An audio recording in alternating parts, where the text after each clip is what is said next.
지난 3주 동안에 프랑스와 그리고 영국을 다녀왔습니다. 프랑스에서는 수도원들을 방문을 했는데 베즐레 수도원, 그리고 봉뜨네, 그리고 떼제 공동체, 라뚜레트, 세낭크, 몽셀미셸, 솔렘 이런 수도원들을 방문하면서 거기서 식사도 하고 잠도 자고 그리고 또 그들의 영성이 무엇인가 하는 것들을 여러 가지 각도에서 생각도 해보고 그리고 왔습니다.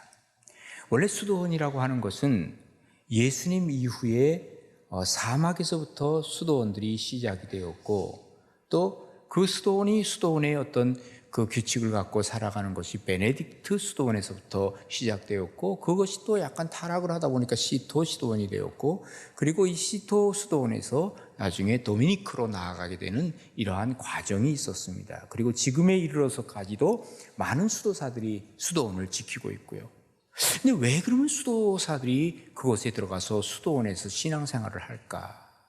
왜 그럴 것 같아요? 제가 이렇게 보니까 우리 교회에서 집중 새벽기도를 한단 말이에요. 또 수련회를 하기도 하고 사순절, 대강절 이런 프로그램들이 있단 말이에요. 근데 아무리 그런 프로그램들을 잘해도 그때만이거든요. 더 이상 지속되기가 어렵거든요. 근데 이분들은 계속해서 예를 들면 우리가 집중 새벽기도를 하는 것이 지속되는 거예요. 한마디로 얘기하면. 그것이 언제까지? 계속 매일같이 지속되는 거예요. 이게 수도원의 생활이라고도 얘기를 할 수 있는 것이죠. 한마디로 말하면 수도사의 생활은 하나님만 바라는 그러한 생활을 그들은 하는 거예요. 어떻게 보면 우리가 신앙생활하는 건 그들이 신앙생활하는 것에 비하면 이거는 신앙생활이 아니에요. 아무것도 아니야. 이거는 주일날 하루 와서 예배 드리는 게 무슨 이게 예수 믿는 거냐고 아마 그럴지도 몰라. 정말 하나님 앞에서 하나님을 바라보는 그들의 모습을 통해서 우리가 예수님을 제대로 믿는 건가 하는 생각을 다시 한번 갖게 되더라 그 말입니다. 과연 우리가 하나님을 믿는다는 참 신앙이 뭘까? 다윗의 영성이 오늘 본문에 나와 있어요. 이 다윗의 영성을 우리가 한번 좀 배우고 그리고 또한 정말 우리가 하나님 앞에서 온전히 헌신된 모습을 한번 갖춰보면 좋겠다 하는 생각을 가져봐요. 그러면 신앙인의 참모습, 특별히 다윗의 이 영성은 어땠는가? 첫째로는요, 하나님만 바라보는 신앙이었어요. 1절에 보시면 나의 영혼이 잠잠히 하나님만 바라며 나의 구원이 그에게서 나온도다 그랬습니다. 다윗이 아들 압살롬이 반역을 했죠? 비탄에 젖어서 도피 생활을 합니다. 그러면서 쓴 시가 오늘 본문의 내용인데 이 본문의 내용을 보면 그렇게 어둡지가 않아요. 왜 그럴까? 그는 하나님을 바라보고 있었어요. 하나님의 인도를 지금 받고 있었다는 것이죠. 철저히 하나님만 바라보는 그 다윗의 이 영성. 하나님은요, 우리에게 집중이라고 하는 원리를 주셨어요. 이 태양빛이 우리에게 쬐어질 때 볼록 렌즈를 통해서 태양빛을 쫙 모으면 종이도 태우고 나무도 태우고 엄청난 힘을 발휘할 수 있다는 사실을 우리가 알게 됩니다. 세상의 모든 일도 마찬가지입니다. 어떤 연구를 하다 보면 집중적으로 우리가 그 연구를 하고 공부를 하다 보면 거기에 따른 어떤 산물이 나와요. 저도 설교를 하면서 늘 느끼는 건데 설교를 집중력 있게 설교를 하면 얘가 은혜 받고 여러분이 은혜를 받아요. 근데 뭔가 지금 방해되는 요소들이 있어요. 누군가 계속해서 무슨 장난을 한다든가 그러면 신경이 쓰여. 집중력을 잃어버리는 거야. 그러다 보면은 뭔가 이 은혜가 안 되는 경우가 종종 있다. 이것을 느껴봅니다. 왜 수도원에 들어가요? 하나님께 집중하기 위해서. 그래서 이 수도원을 가보면요. 참 놀랍게도 이 수도원에 들어와서는 침묵하기를 바랍니다. 그래요. 다른 사람과 이런저런 얘기하지 말고 하나님과의 관계에서 침묵하라. 이렇게 부탁을 합니다. 왜 침묵하라 그래요? 하나님께 집중하라는 얘기예요. 오늘 본문에 보면 나의 영혼이 잠잠히 하나님만 바라며 그래서 이 잠잠이라고 하는 것은 하나님께 집중한다는 거예요. 그러다 보니까 잠잠히 하나님을 바라보니까 하나님의 구원이 그에게서 나에게로 오는 것을 경험을 하는 거예요. 평강이 있기 시작한 거예요. 오늘 본문으로 돌아가면 다윗은요, 지금 압살롬의 난을 당해서 너무너무 힘들고 어려운 때에 이 시를 썼는데요, 지금 이 시 이전에 쓴 시가 또 하나 있어요. 이게 바로 뭐냐면 시편 6편에 나오는 건데, 여호와여 하나님, 내가 지금 수척해져 가고 있어요. 내게 은혜를 베풀어 주세요. 하나님, 내가 뼈까지 막 떨려요. 나를 고쳐주세요. 내 영혼까지도 막 흔들리기 시작해요. 하나님, 어느 때까지 이래야 되죠? 하나님, 돌아오셔서 나의 영혼을 건져주시고요, 주님의 사랑으로 나를 좀 구원해 주세요. 지금 사망 중에서는 주님을 기억하지 못하잖아요. 나 죽으면 끝나잖아요. 수월에서 주님께 감사할 자가 누가 있겠어요? 내가 탄식함으로 피곤해서 밤마다 눈물로 내 침상을 적시고 내 요를 적시고 있거든요. 두려움과 근심과 걱정 속에서 하나님께 기도하는 걸 느끼죠. 그런데 그 이후에 쓴 오늘 시편의 이 내용은 뭡니까? 나의 영혼이 잠잠히 하나님을 바라고 있어요. 나의 구원이 주님으로부터 오는 걸 난 지금 느끼고 있단 말이에요. 평강이 오기 시작하는 거예요. 지금 모든 외적인 환경은 힘들고 어렵고 불안하고 막 울분이 차 있고 마음은 갈기갈기 찢어지고 하지만 내가 하나님 앞에 집중하다 보니까 하나님께서 이렇게 나에게 평안을 주시네요. 이 얘기를 지금 기록을 하고 있는 것입니다. 여러분, 마태복음 14장에 보면 이런 내용이 나와요. 제자들에게 너희들 먼저 갈릴리를 건너가라 그랬어요. 그들이 배를 타고 가는데 갈릴리 바다가 어떡합니까? 막 횡령하고 막 이 바다에 풍랑이 일고 막 그랬죠. 그들이 두려운 마음이 있었어요. 그리고 지금 이러다 죽는구나 생각을 했어요.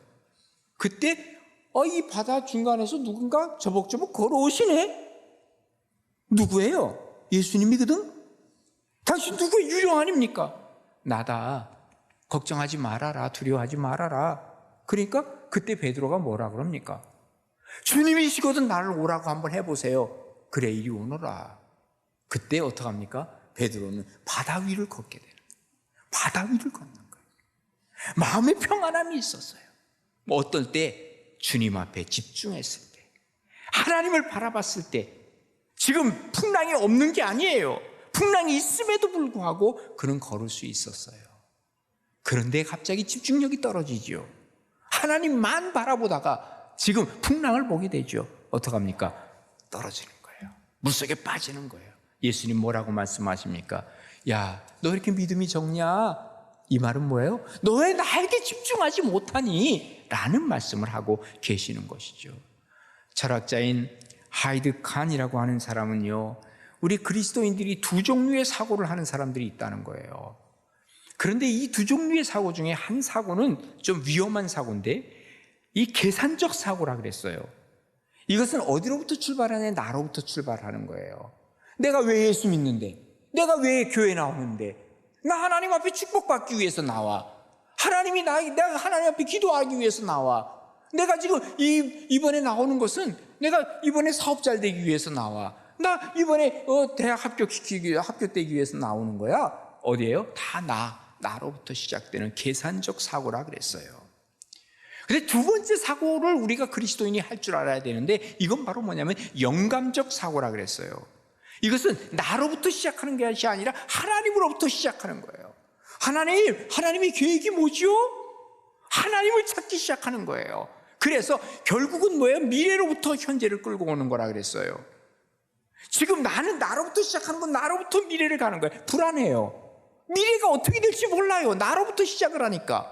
그런데 은혜를 받아서 하나님으로부터 하니까 마음의 평안이 있어요. 안정감이 오기 시작하는 거예요. 여기에 지혜가 나오기 시작하고 창조력이 여기 나오기 시작한다는 것이죠.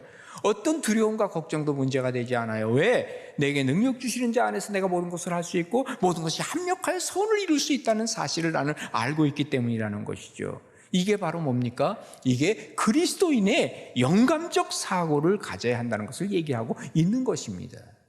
1112년에 시토에라고 하는 이 수도원을 개혁하려고 했던 클레르보의 베르나르라고 하는 사람이 있더라고요. 이 베르나르가 쓴 책 중에서 하나님의 사랑이라고 하는 책이 있는데요. 이 책은 지금까지도 많은 그리스도인들에게 읽혀지고 있고 많은 이 수도사들에게 읽혀지고 있는 책입니다.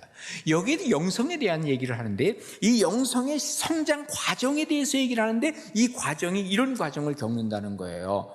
이 첫 번째 그리스도인들의 1단계는 뭐냐면 자기 자신을 위해서 자기 자신을 사랑하는 거래요. 그래서 나 자신을 위해서 나 자신을 사랑하니까 내가 뭐든지 투자하는 것도 나를 위해서 나 자신을 위해서 하기 시작하는 거예요. 그러나 여기서 이제 2단계로 넘어가는데 2단계는 뭐냐면 자신의 축복을 위해서 하나님을 사랑하는 거예요. 하나님을 사랑함으로 말미암아 내가 축복을 받는구나. 그래서 나 자신의 축복을 위해서 하나님을 사랑하는 과정이에요. 그러나 이제 세 번째 단계로 넘어가게 되면은 뭐냐면 하나님을 위해서 하나님을 사랑하는 거예요. 하나님의 나라를 위해서 내가 하나님을 사랑해야 되겠구나. 그런데 마지막 단계가 있는데 그 단계는 뭐냐면 하나님만을 위해서 나 자신을 사랑하는 거예요. 여러분 이게 뭔지 아십니까?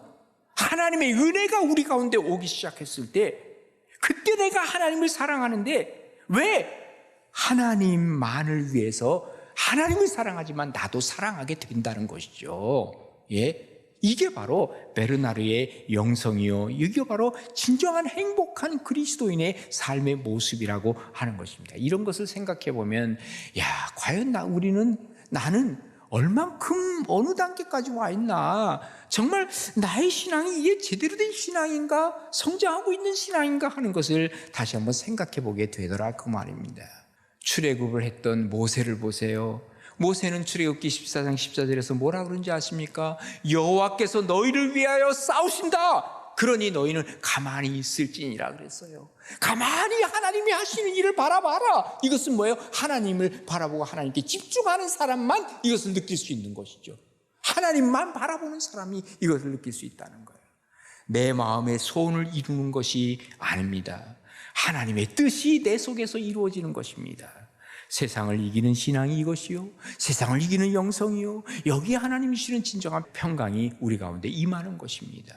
무엇보다도 정말 나는 하나님을 바라보고 있는지, 아니면 나 자신의 어떤 계획과 나 자신의 소원을 하나님을 통해서 이루려고 하는 것인지 분명한 차이가 있습니다. 하나님을 바라보면서 정말 하나님의 뜻이 무엇인가를 분별하고 구별하고 하나님의 뜻을 내 삶 속에서 끌고 오려고 하는 이 영성의 그 높은 단계까지 올라갈 수 있는 우리 그리스도인, 우리 가나안의 모든 식구들 다 되어질 수 있기를 주님의 이름으로 축복합니다. 그 다음에 두 번째로는 진정한 신앙인은 요동하지 않아요. 이렇게 되면 자, 2절에 보십시다. 오직 그만이 나의 반석이시요 나의 구원이시요 나의 요새이시 내가 크게 흔들리지 아니하리로다. 하나님이 나의 반석이요 나의 구원이시고 나의 요새이기 때문에 나는 이제 흔들리지 않아 요동하지 않는다는 거예요. 그러나 현실은 어떤지 아십니까? 3절입니다. 넘어지는 담, 흔들리는 울타리, 그리고 사람을 죽이려고 일제히 공격하는 무리, 이런 무리가 있는 거예요. 이 무리가 누군지 아십니까? 배후에 이것은 사탄이 이렇게 존재하고 있다는 거예요. 그러면서 그 다음에 보면요, 그들이 그의 높은 자리에서 떨어뜨리기만 꾀하고 거짓을 즐겨하고 입으로는 축복이지만 속으로는 저주하는 자들이 있다는 거예요. 그러니까 하나님과 지금 마귀의 지금 어떤 대결의 상태를 보고 있는 거예요. 근데 나는 어느 편에 있다? 나는 하나님 편에 있는 거예요. 하나님만을 바라보고 있는 거예요. 그때 내 마음은 요동하지 않는다는 것을 얘기해 주고 있는 것입니다. 그야말로 지구의 종말이 온다 할지라도 나는 흔들리지 않아요. 왜? 예수님이 재림하실 때 나를 그냥 두지 않으려 하실 거예요. 하나님이 나를 인도해 가실 거예요. 이런 마음을 우리가 분명한 믿음을 갖고 있으면 우리가 흔들릴 이유가 없지요. 어떤 일이 있어도 다급할 이유가 없어요. 당황하지 않아요.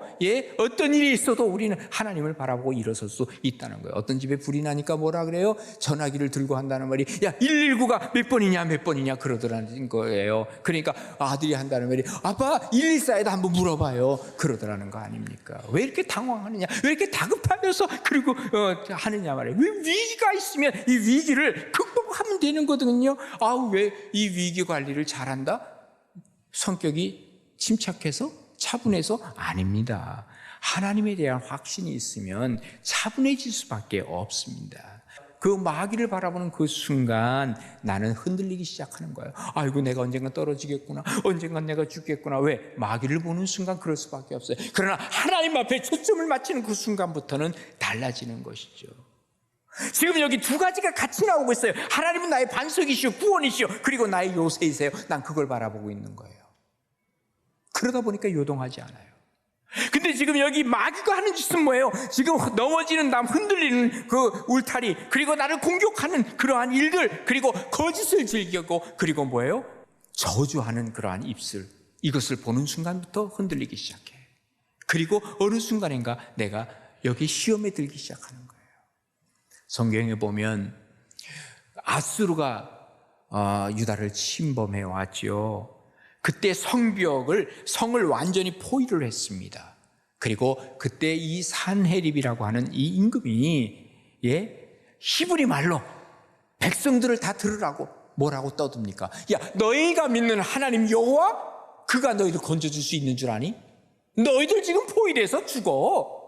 너희를 왕 히스기야가 너희를 구원해 줄 줄 알아? 절대로 못해.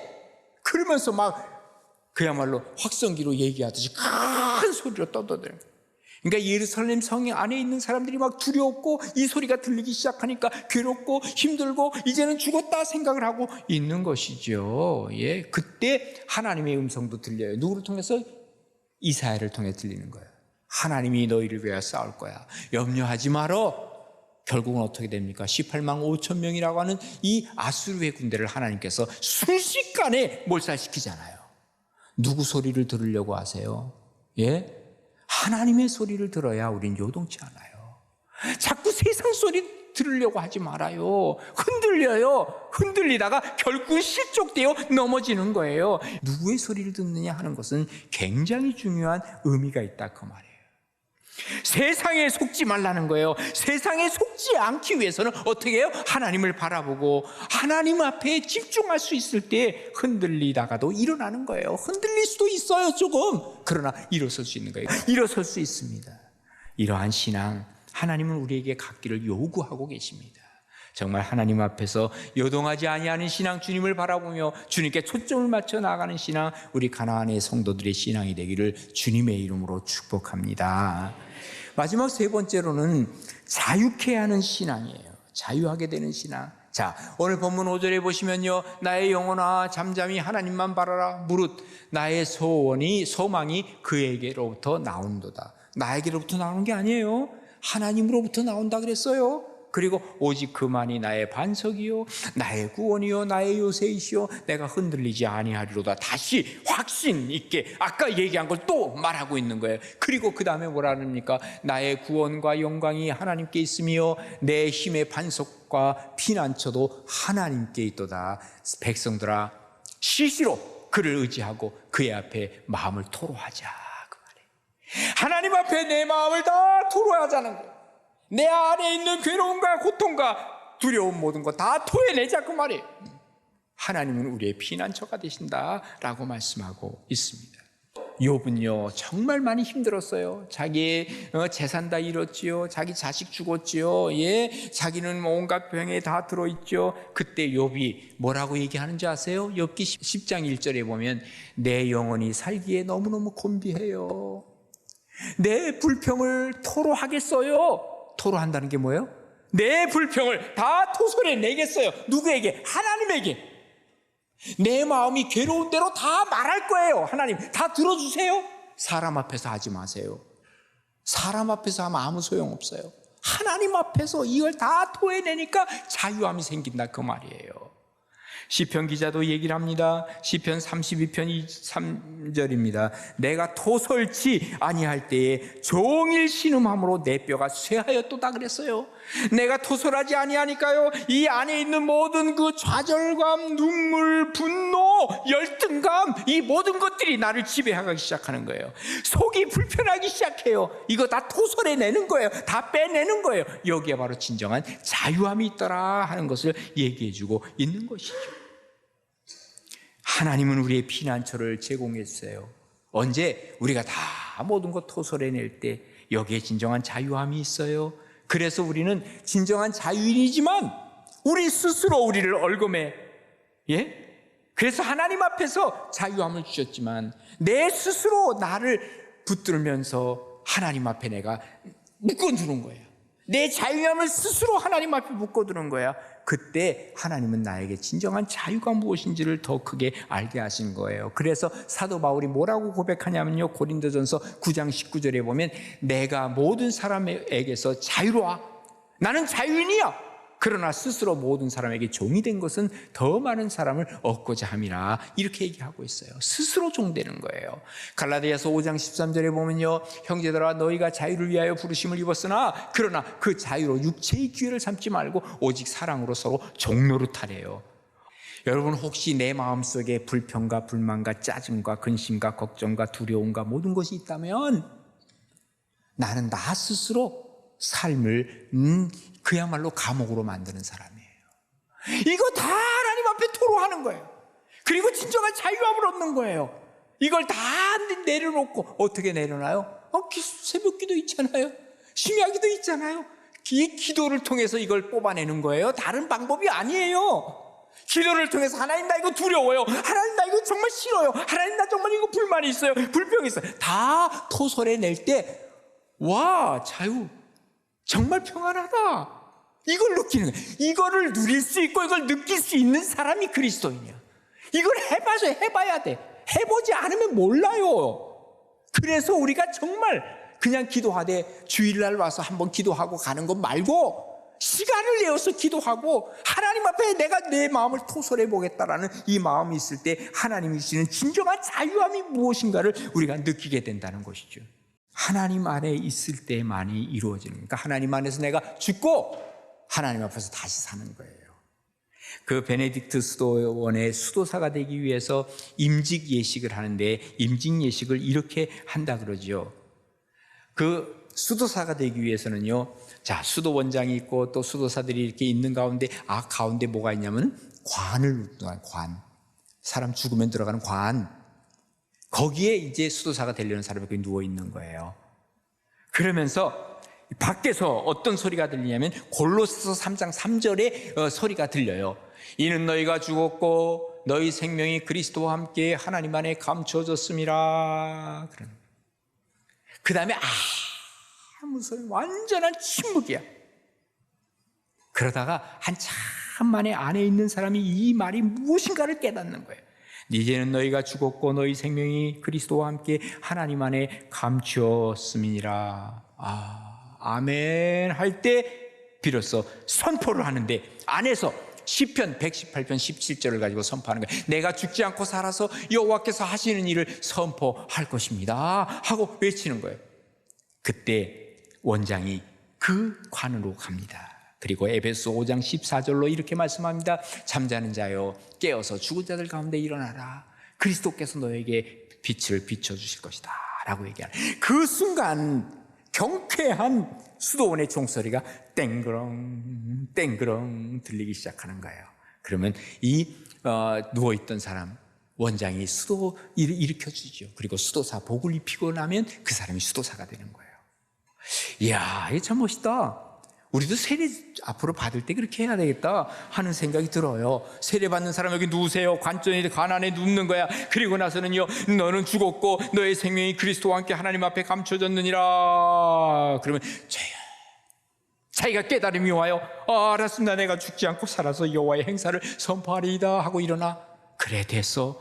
잠자는 자여 깨어서 죽은 자들 가운데 일어나라. 그리스도께서 내게 빛을 비추리라 하면서 일어났을 때, 난 이렇게 죽었다 살아났네. 확실하게 세례받은 사람의 모습으로 살지 않겠어요? 그죠? 머리에다 물 좀 뿌리고 나니까, 에이, 뭐 세례 별거 아니네, 이렇게 살고 있지는 않습니까? 내가 죽어야 돼. 그리고 내 안에 그리스도께서 살아야 돼. 이게 바로 진정한 자유함을 내가 알 수 있게 되는 것이죠. 이게 바로 하나님을 체험하는 거예요. 하나님을 체험했을 때 비로소 나는 자유함을 얻게 되는 거예요. 하나님을 체험하지 못한 사람은 교회 다니는 사람이지, 우리의 진정한 그리스도가 나를 지배하지 못해. 여러분 어떻습니까?